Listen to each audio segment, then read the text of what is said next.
नमस्कार। आप सभी का इस कथा चैनल पर हार्दिक स्वागत है।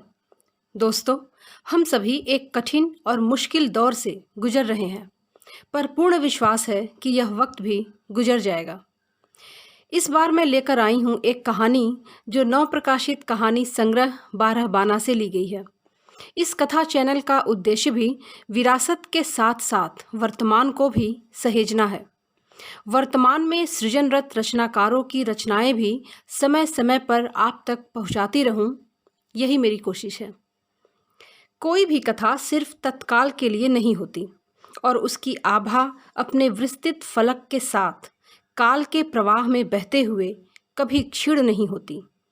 कौन सी कथा मानव को कौन सी सकारात्मक दिशा दिखा दे, यह तो भविष्य के गर्भ में समय की चाक पर है, परंतु रचनाकार की जिम्मेदारी है कि वह समाज को समय से समय पर समय के हिसाब से सकारात्मक बताने और समझाने का प्रयास करे, नकारात्मक विचारों से बचाव का मार्ग प्रशस्त करे। दोस्तों, यह शब्द है संपादक और लेखक श्री विभूति भूषण झा जी के, जो हिंदी भाषा साहित्य से भिन्न क्षेत्र में कार्यरत होने के बावजूद साहित्य सृजन में अनवरत सक्रिय हैं, जो अपनी माता आदरणीय श्रीमती बेली झा के आशीर्वाद और आर्थिक सहयोग से साहित्य के प्रकाशन में लगे हुए हैं। अवली, इन्नर, प्रभाती और 12 बाना, ये सभी पुस्तकें उन्हीं के कुशल संपादन में प्रकाशित हुई हैं। दोस्तों, आज की कहानी का शीर्षक है अम्मा। आज भी ऐसे कई परिवार हैं जो परदेश में काम कर रहे बेटे के मनी ऑर्डर पर चलते हैं। कमज़ोर आर्थिक स्थिति और ऊपर से वृद्धावस्था। माता पिता के लिए मनी ऑर्डर का आना सिर्फ कुछ रुपयों का आना नहीं होता। रुपयों के साथ बेटे द्वारा माँ बाप के लिए लिखी गई चंद पंक्तियाँ वृद्ध माता पिता के समस्त कष्टों को हर लेती हैं। आप इस कथा में देख पाएंगे कि बेटा तो बेटा, बेटे की चिट्ठियाँ लाने वाला डाकिया भी कैसे उस वृद्ध माता पिता के जीवन में अहम स्थान बना लेता है। प्रेम, वात्सल्य और मानवीयता से भरी यह कथा आज के इस मुश्किल दौर को सहजता से पार कर जाने की कथा बन गई है। आइए सुने कहानी अम्मा, जिसकी लेखिका हैं डॉक्टर मंजरी शुक्ला। घंटों से बरगद के पेड़ के नीचे बैठी अम्मा डाकिये का इंतजार कर रही थीं। बरगद के पेड़ की लंबी जटाएं देखकर उन्हें याद आया कि उन्होंने भी न जाने कितने दिनों से सिर में ना तो तेल डाला है, ना ही चोटी बनाई है। अनायास ही उनका हाथ अपने रूखे, सफ़ेद और मटमैले बालों की ओर चला गया। अगर दीपक उन्हें इस हाल में देखता तो अपने हाथ से उनके सिर पर ढेर सारा तेल डालता और उन्हें प्यार भरी झिड़की लगाते हुए उनके बाल काटता और उनकी टेढ़ी मेढ़ी चोटी भी बनाता। अम्मा ऊपर से तो झल्लाती रहती, पर 2 दिनों तक वह उस चोटी को नहीं खोलती और पूरे गांव में जाकर अपने बेटे के इस प्रेम को बताते हुए निहाल होती रहती। और आज उसी बेटे को देखे पूरे 8 महीने हो गए। झुर्रीदार हाथों पर पनियल आँखों की 2 बूंद टपक पड़ी और अम्मा ने अपना भीगा चेहरा साड़ी के पल्लू से रगड़ लिया। धूप ने मानो ठान लिया था कि आज वह अम्मा से जीत कर ही बताएगी, पर माँ की ममता भी कमर कस कर बैठी थी। रह रह कर अम्मा गर्म हवा से सुलग उठती। हवा की ढिठाई के आगे बूढ़ा बरगद भी शर्म के मारे थोड़ा और झुक गया था। पुरजोर कोशिश के बाद भी वह ठंडी हवा की जगह अम्मा को सिर्फ छांव ही दे पा रहा था। गर्म हवा के थपेड़ों से रह रहकर अम्मा का चेहरा झुलस उठता, पर बेटे की चाह ने मानो पैरों में जंजीर बांध दी थी। प्यास के मारे गला सूखा जा रहा था। गले पर हाथ फेरते हुए अम्मा ने सूनी पगडंडी की तरफ अपनी नजरें गड़ा दी। तभी उन्हें दूर से ही साइकिल की घंटी सुनाई दी और वह चौकन्नी होकर उस दिशा में देखने लगी। सुलगती धूप को कड़ी टक्कर देता हुआ डाकिया पुरानी सी साइकिल पर तेज पैडल मारते हुए अम्मा के पास आ पहुंचा। अम्मा पर नजर पड़ते ही उसके पैर शिथिल हो गए और वह साइकिल रोकता हुआ बोला, कितनी बार बोल चुका हूं कि घर पर ही चिट्ठी दे दिया करूंगा, तो यहाँ 1 किलोमीटर दूर आकर इंतजार क्यों करती हो? सुन, तेरा नाम क्या है? अम्मा ने डाकिये की बात को अनसुनी करते ही बड़े प्यार से पूछा। मोहन। डाकिये ने अम्मा के हाथ में चिट्ठी और 100-100 के 20 नोट पकड़ाते हुए कहा, तुझे देखती हूं ना तो मेरा बेटा याद आ जाता है। तू दिखता भी उसके जैसा ही है। पूरे 8 महीने हो गए उसे देखे हुए। उसने एक बार भी पलट कर देखा तक नहीं कि उसकी माँ और बाबूजी जिंदा भी हैं या नहीं। कहते हुए अम्मा का गला रूंध गया। अम्मा की बात सुनकर मोहन का चेहरा पीला पड़ गया। उसने नजरें नीची करते हुए कहा, मुझे ही देखो अम्मा, पूरे 3 साल से अपने गांव नहीं जा पाया हूँ। छुट्टी ही नहीं मिलती।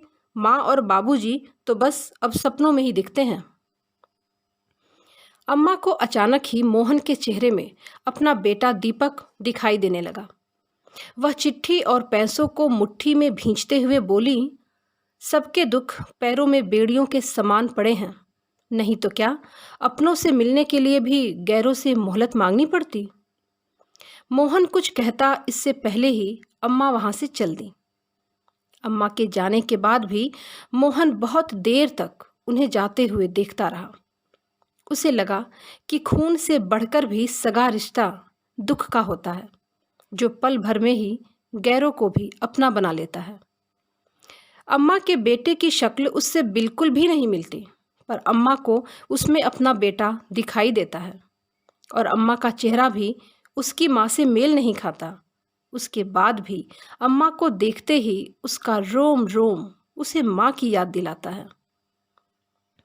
भारी मन से उसने अपना चिट्ठियों का थैला वापस अपने कंधे पर डाला और साइकिल पर टांग दिया। उधर अम्मा के दुबले पतले शरीर में मानो पंख लग गए थे। दहकता सूरज भी अम्मा के पैरों की गति को रोकने में सक्षम नहीं था। वह तो हवा के वेग से भागी चली जा रही थी।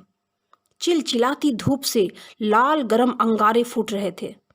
अम्मा का शरीर जला जा रहा था, पर अगर उस मरुस्थल में कहीं ठंडक थी तो वह थी अम्मा की हथेली में, जहां पर दीपक की चिट्ठी उन्हें बारिश की फुहारों सी महसूस हो रही थी।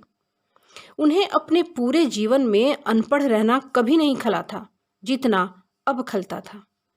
जैसे ही दीपक की चिट्ठी उन तक पहुंचती, वो सारे अक्षर कागज से निकलकर ब्रह्मांड में बिखर जाते और अम्मा उन्हें पकड़ने को जहां तहां दौड़ा करती।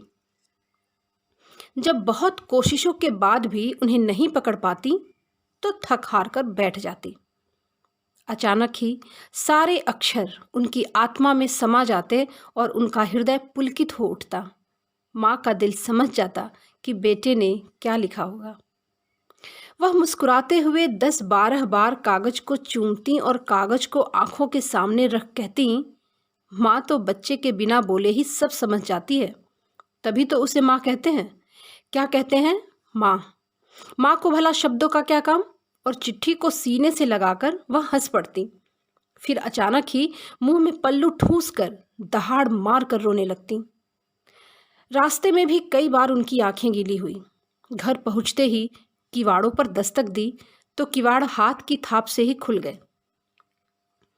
सामने ही घर की पुरानी एकमात्र कुर्सी पर दीपक के बाबूजी बैठे हुए थे। अम्मा को देखते ही गुस्से से बोले, हमारा मन होता है कि तुमको गौरी की कोठरिया में बंद कर दें, दिन भर उसी की तगाड़ी में बैठकर घास फूस खाओ। कितना मना किया था इस भद्दर दोपहरी में बाहर जाने को, पर आज तक तुमने मेरी कोई बात सुनी है? और कोई दिन होता तो अम्मा पलटकर ऐसा जवाब देती कि बाबूजी चारों खाने चित्त हो जाते, पर आज तो उनके 100 खून माफ थे। अम्मा ने हंसते हुए मुट्ठी खोल दी और बोली, अरे गाय भैंस सबके साथ रह लेंगे, पर जरा दीपक की चिट्ठी तो पढ़कर सुनाओ कि क्या लिखा है। बाबूजी की आंखों में सैकड़ों दिए एक साथ जल उठे। कमरा मुस्कुरा उठा। उन्होंने लपक कर अम्मा के हाथ से चिट्ठी छीन ली। अम्मा गर्व से इठलाते हुए बोली, तुम्हारे सपूत ने पैसे भी भेजे हैं। पूजा घर में रख दो और जल्दी से आओ, बाबूजी चश्मा पहनते हुए बोले। अम्मा ने रुपयों को माथे से लगाकर पूजा घर में रख दिया और बाबूजी के पास पूरे श्रद्धा भाव से आकर ऐसे बैठ गई मानो मंदिर में रामायण सुनने बैठी हूँ। बाबूजी जैसे ही चश्मा पहनने को होते वह गिर जाता। जब कई बार ऐसा हो गया तो अम्मा झल्लाते हुए बोली, कब तक टूटी हुई कमानी की जगह धागा बांधकर काम चलाओगे? लाखों रुपए का बनता है क्या सड़िल्ला सा चश्मा? बाबूजी ने गहरी दृष्टि से अम्मा की साड़ी की ओर देखा, जो अपने हरे रंग को न जाने कितना पीछे छोड़कर अब हल्के पीले होने का आभास देती थी। सफ़ेद ब्लाउज इतना घिस चुका था कि कोई अमीर घर की औरत होती तो उससे अपनी चप्पल भी साफ ना करती। अम्मा को बाबूजी के शब्द कभी उतने नहीं चुभे जितनी उनके कपड़ों का मुआयना करती निगाह चुभ गई। उन्होंने साड़ी को कंधे से लपेटते हुए बाबूजी के घुटनों पर हाथ रखकर कहा, अगर मैं पढ़ी लिखी होती तो अब तक 100 बार खत पढ़ चुकी होती। बाबूजी जैसे नींद से जागे और पत्र पढ़ना शुरू किया। मेरे प्यारे अम्मा और बाबूजी, आप लोग मेरी चिंता बिल्कुल मत करना। शरीर दूर होने से मन दूर नहीं हो जाते। एक बार काम भर का पैसा इकट्ठा कर लूं, फिर हम तीनों हमेशा साथ रहेंगे। आखिर अम्मा की चोटी भी तो मुझे रोज बनानी है। वह तो रूखे सूखे बालों में घूम रही होंगी। नई नौकरी है ना, इसलिए ज़्यादा पैसे नहीं भेज पाता हूँ। कई बार अपराध बोध से भर उठता हूँ और बहुत दुखी हो जाता हूँ। जल्दी ही आऊँगा। आपका दीपू। कौन कहता है ज़्यादा पैसे नहीं भेजता? बहुत है इतने पैसे हम दोनों बुढ़ा बुढ़ी के लिए। बाबूजी आंसू पोंछते हुए बोले और अम्मा हमेशा की तरह वहाँ से उठकर चली गई। बाबूजी ने कान से धागा निकाला और एक कमानी वाले चश्मे को संभाल कर एक कोने में रख दिया। बहुत देर तक अम्मा के रोने की आवाज़ें आती रहीं। बाबूजी मुंह में हथेली दाबे सिसकियां दबाते रहे। जर्जर कमरा अपनी बेबसी पर शर्मिंदा होता हुआ रोता रहा। आखिर बाबूजी ने मौन तोड़ा और छत की ओर ताकते हुए बोले, चाय बना दो। अम्मा जैसे इसी वाक्य का इंतजार कर रही थीं। उन्होंने झटपट अपना चेहरा धोया और अदरक घिसने लगी। हर बात पर कटौती होने के बाद भी अम्मा बाबूजी की अदरक वाली चाय पर कभी समझौता नहीं करती थीं। हर बात पर सर्द और गर्म तासीर की नसीहत देने वाले बाबूजी मई की भद्दर गर्मी में भी अदरक वाली चाय की सुड़कियाँ उतने ही प्रेम से लेते जितनी कि दिसंबर की सर्दियों में रजाई ओढ़कर। अम्मा यह बात याद करके मुस्कुरा उठी और फटाफट 2 कप चाय लेकर बाबूजी के पास आ गई। माहौल को हल्का बनाते हुए बोली, चाय पीकर चलो, जरा सामने वाले मंगू की दुकान से नारियल का तेल ले आएं। अगर दीपू अचानक से आ गया तो मेरे सिर पर बाबा जी की जटाएं देखकर ना नाराज हो जाएगा। बाबूजी मुस्कुरा उठे और दोनों चाय पीते हुए दीपक के बारे में सोचने लगे। चिट्ठी पढ़कर अम्मा और बाबूजी के दिन गुजरते। अम्मा को हर चिट्ठी की एक एक लाइन याद हो गई थी, पर तब भी वह बाबूजी से उन्हें पढ़वाती और बेहद चाव से सुनती। पर अचानक ही न जाने क्या हुआ कि दीपक के खत आने बंद हो गए। अम्मा गर्म हवा और लू की परवाह ना करते हुए बरगद के पेड़ के नीचे बैठी पूरी दोपहर दीपू के पत्र का इंतजार करती रहती, क्योंकि मोहन उसी रास्ते से निकलता था। बाबूजी सारा दिन अम्मा का दोपहर के भोजन पर रास्ता देखते और फिर तश्तरी पलटकर खाना ढक देते। अम्मा शाम को थकी हारी सी आती और जमीन पर निढाल हो पड़ जाती। इस तरह करीब 1 महीना गुजर गया।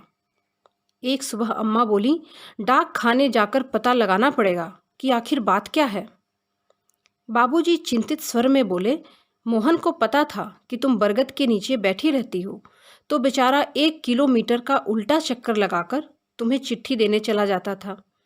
आज सुबह ही कोई कह रहा था कि महीने भर से कोई नया डाकिया आ गया है।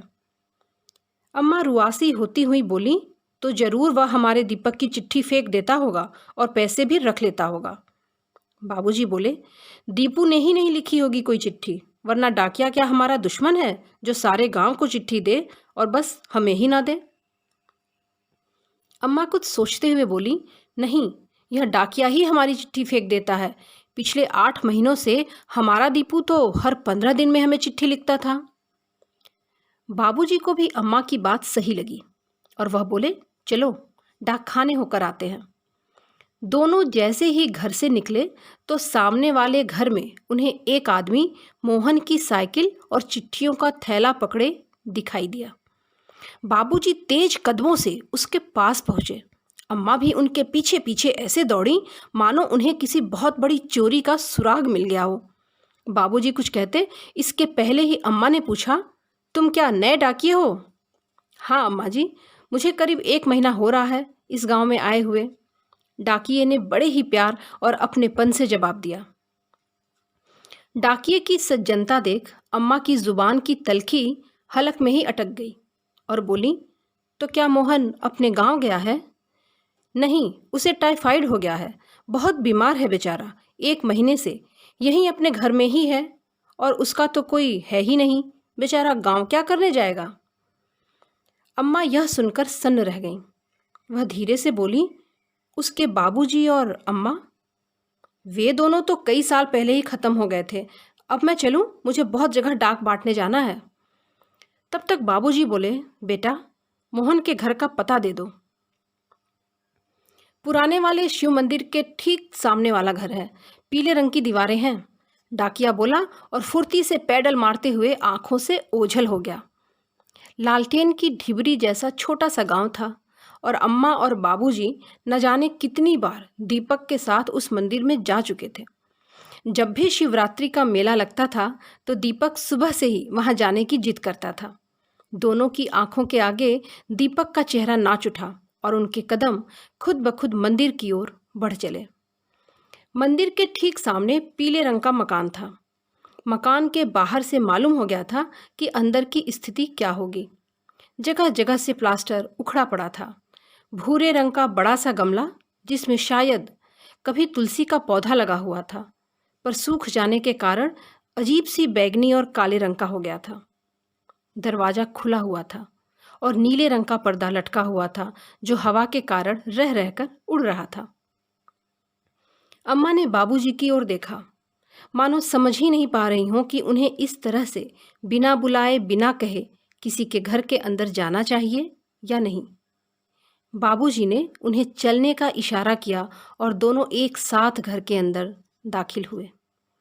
सामने ही चारपाई पर मोहन आंखें बंद किए हुए लेटा था।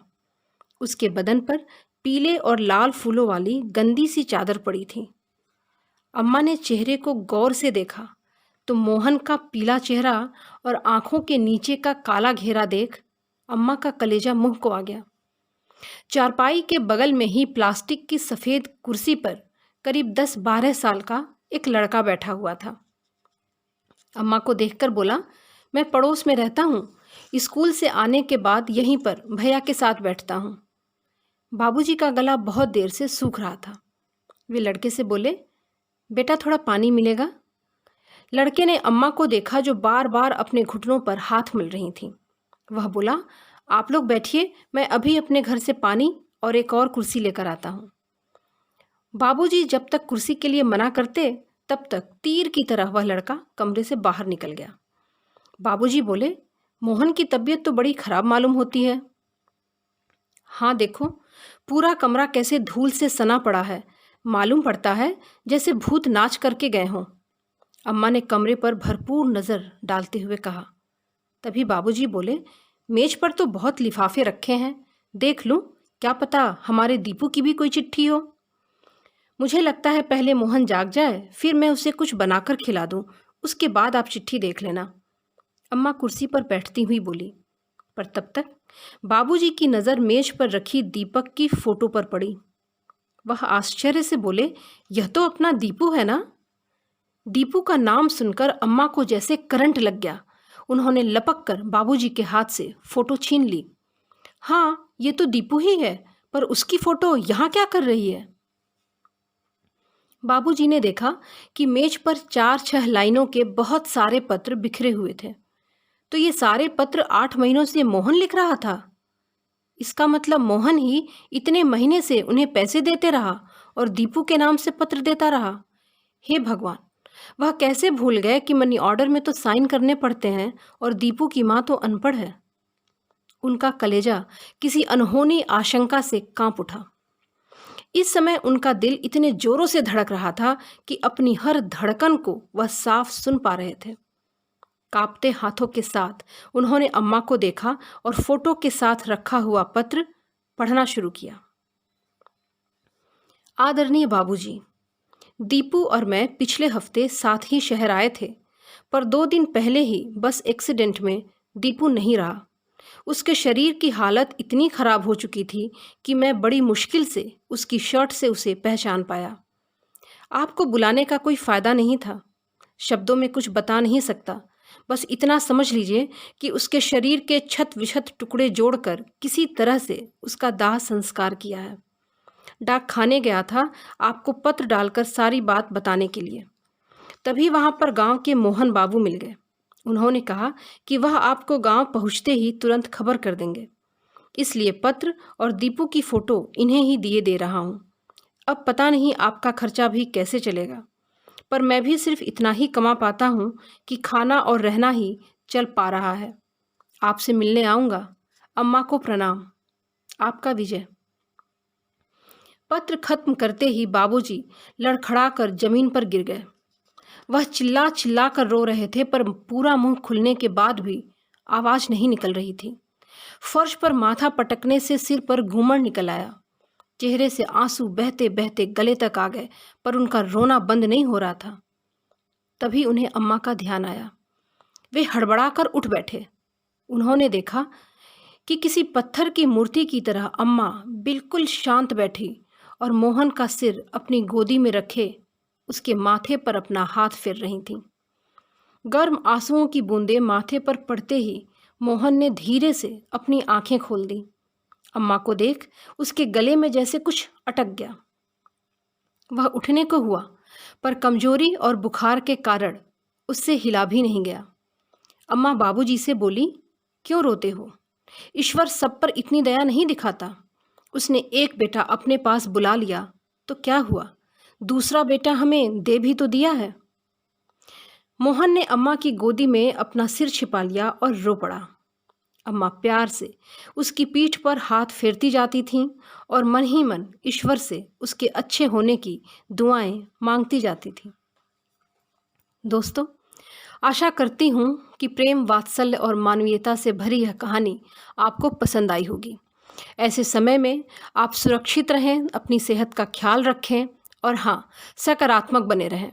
अगर ये कहानी आपको पसंद आई हो तो लाइक का बटन ज़रूर दबाएं और अपने विचार कमेंट बॉक्स में भी लिखें। और अगर आप इस चैनल के नए श्रोता हैं तो चैनल को सब्सक्राइब करना ना भूलें। आप सभी का बहुत बहुत हार्दिक आभार।